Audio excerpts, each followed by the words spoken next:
l'église. On nous a dit, 1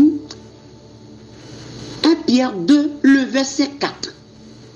Approchez-vous de lui. Alors, le verset 3, si vous avez goûté que le Seigneur est bon, approchez-vous de lui, pierre vivante rejetée par les hommes, mais choisie et précieuse devant Dieu. On nous a parlé de cette pierre de Ephésiens 2, 20.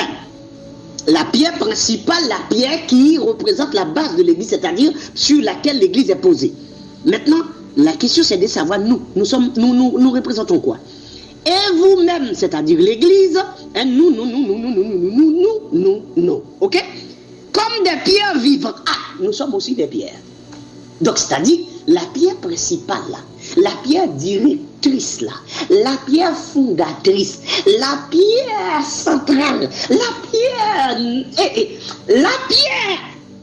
adamique, la vraie pierre, là, c'est Jésus-Christ.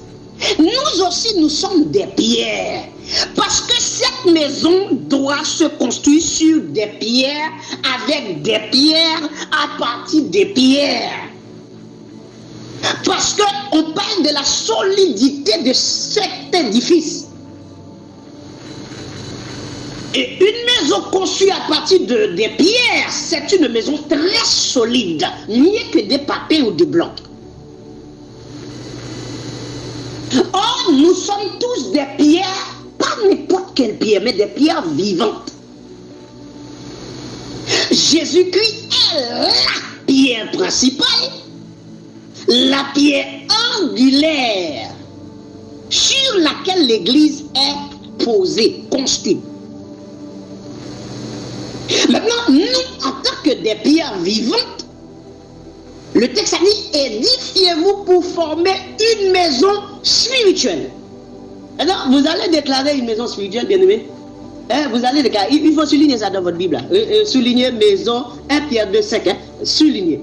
Souligner maison spirituelle. Nous formons une maison spirituelle. Donc, est-ce que nous formons un bâtiment physique? Non. Une maison spirituelle. Nous sommes quoi? Des pierres vivantes. Nous formons quoi? Une maison spirituelle. Vous savez pourquoi nous sommes des pierres vivantes?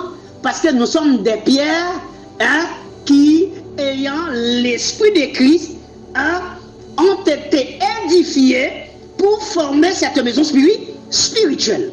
Pourquoi? C'est parce que nous avons été édifiés par l'esprit de Christ. C'est-à-dire nous avons reçu l'esprit de Christ pour être des pierres vivantes, parce que nous avons la responsabilité de former une maison spirituelle. Maintenant, cette maison spirituelle, après avoir été formée, cette maison est un saint sacerdoce, un temple saint, et le rôle, la fonction de cette maison, c'est d'offrir des victimes spirituelles. C'est normal, parce que ce n'est pas physique, agréable à Dieu par Jésus-Christ. Maintenant, dites-moi, est-ce que les pasteurs qui déclarent à l'église, ce sont des vrais pasteurs? Je vous attends. Est-ce que moi j'ai un problème? Est-ce que je dois aller voir des médecins? Est-ce que je suis malade? Est-ce que j'ai ma tête secouée, pétée, fêlée? Est-ce que j'ai ma tête, comment on dit, parce que peut-être qu'il y a un problème avec moi. C'est pour cela que je vous dis, il faut commencer. Je vais commencer par mettre des cachates, des ailes, pour que vous puissiez contribuer. Parce qu'il faut que j'aille voir un médecin. Il faut que j'aille voir, peut-être qu'on doit me fermer dans une maison psychiatrique, parce que ça ne va pas avec ma tête. Parce que dans ma Bible, j'ai vu que l'église est spirituelle. Donc, c'est-à-dire l'église n'est pas déclarable étatiquement. J'ai vu que l'église n'est pas dirigée par un homme, parce que l'église n'est pas physique. J'ai vu que l'église dit, Jésus dit, Pierre, tu es Pierre, sur cette pierre je bâtirai mon église, non pas Pétros, mais Pétra, c'est-à-dire Christ lui-même, la pierre principale, la pierre adamique, la pierre angulaire. Donc maintenant la question, est-ce que si Christ dit je bâtirai mon église, en lui-même il est la pierre fondatrice de cette église, est-ce que cette église est physique? Est-ce que cette église est déclarable étatiquement? Est-ce qu'on peut donner un document officiel à cette église-là, puisque c'est spirituel? Comment les hommes étatiques, là, les hommes d'État peuvent visiter l'église spirituelle? Comment ils auront accès à ça? Vous aurez accès à un camp de concentration, à une salle d'attente, à une sorte de réunion, à un groupement de personnes qui se réunissent juste pour discuter des choses de la terre. Mais l'église de Jésus-Christ, vous n'avez pas accès à ça. L'église, c'est une assemblée qui est composée d'un groupe de personnes.